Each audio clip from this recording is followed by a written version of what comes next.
Ito, luto na yung ginataan natin pero hindi mo maintindihan kung tinula ito o ginataan. Pero actually, kuwan talaga ito, ginataan kasi naalala ko noon sa probinsya.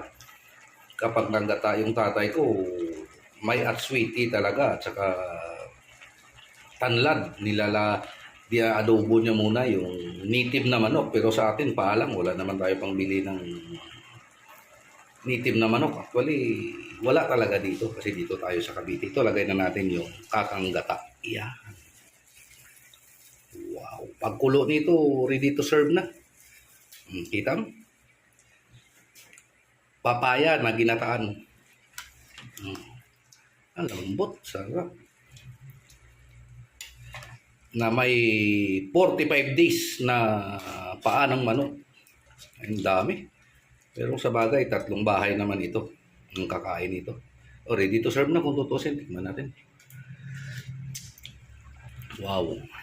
Ang sarap ng lasa ng gata.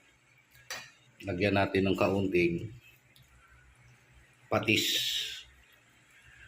Yan. Kasi medyo kulang sa alat. Depende sa inyo, sa pangpalasa nyo. Ako kasi, kapag medyo, hindi naman maalat na maalat. Yung katamtaman.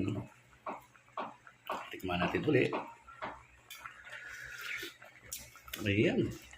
Suwabe. Labas na labas ang gata. Okay.